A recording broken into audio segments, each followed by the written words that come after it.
So, welcome to another Thursday on the Pagan Perspective. I'm Yeka, and first up, you're going to hear noise in the background. My partner has people over, and they've been over for about 6 hours now. I've been waiting for a quiet time. Looks like that's not going to come. So, I will go ahead and read the topic to you. It's got multiple parts, and as always, that's posted below. So, it comes from Greg Albro. Not sure if I'm saying that correctly, but it is as follows. I will contact local people in my area soon, but is pagan similar to witchcraft? Could you offer a few examples on how you pull the supernatural world into the natural? Do you meditate on things? Let's say you have the flu. Would you meditate on how well and whole you feel and keep thinking on that would pull in more spiritual energy? Would you keep saying, I am well? Would music increase the power of your words? Are crystals good to use and hold on as you do as well? Do they absorb more spiritual energy and store it? A few tips would be great and appreciated. Thank you.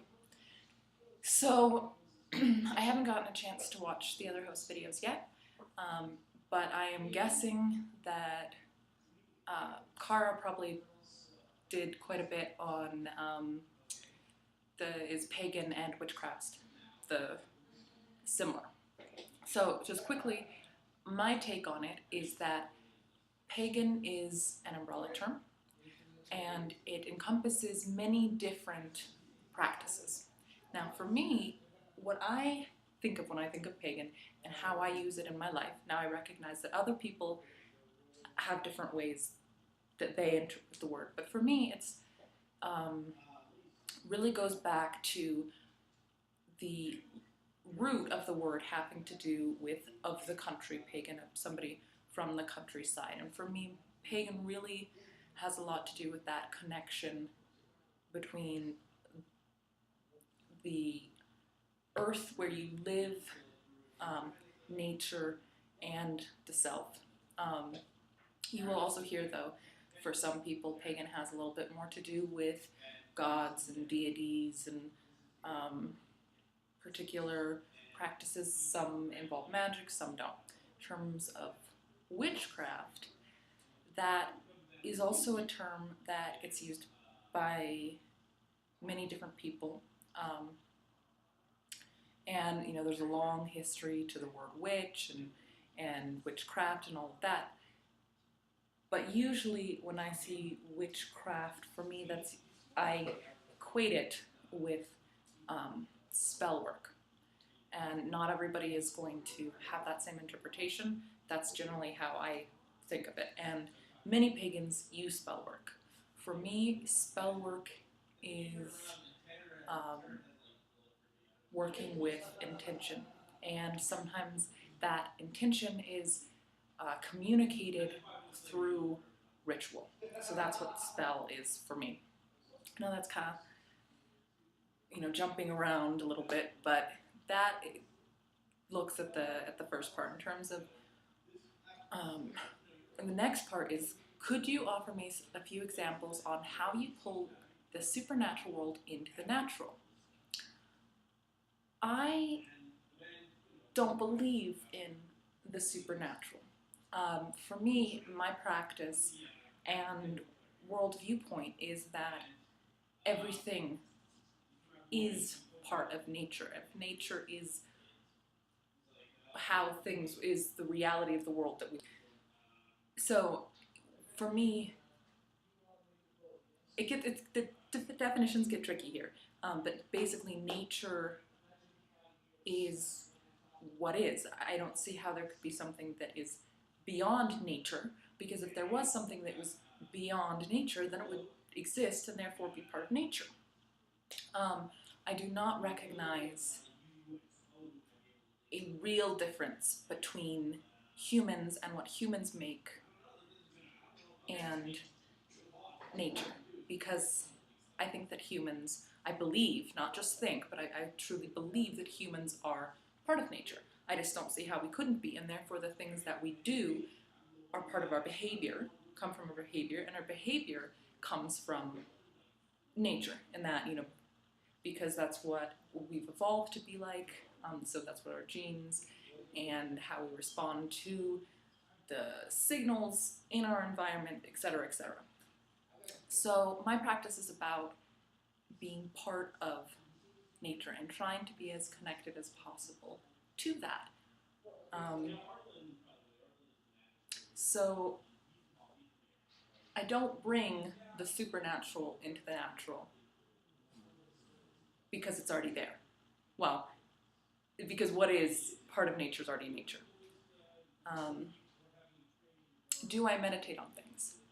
Yes, that's a huge part of my practice. I do a lot of meditation in terms of simply calming myself, working with my breath. And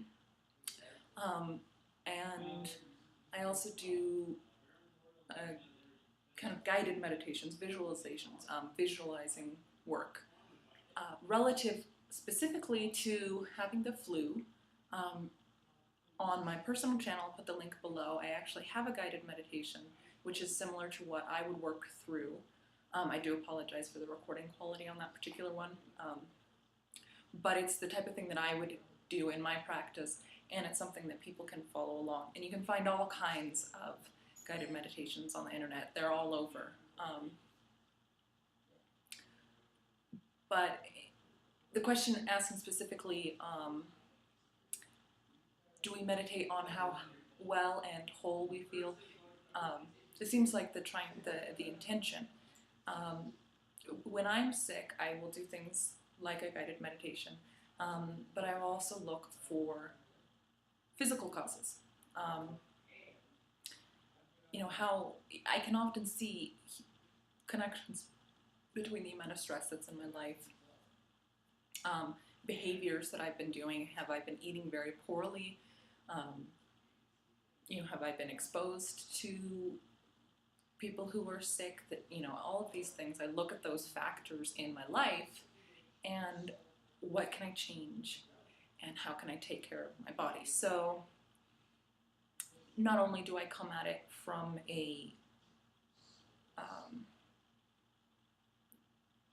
from sort of more of an energy or a meditation perspective, but also a very balanced, trying at least to be holistic and balanced about coming from all of the different perspectives, because I do think that what we believe and what we're thinking has a tremendous impact on the physical.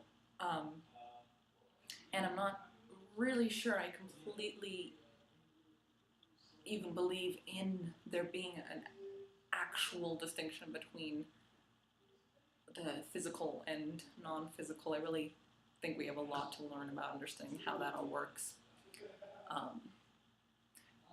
But yes, one could work on trying to feel better. I don't think that you necessarily want to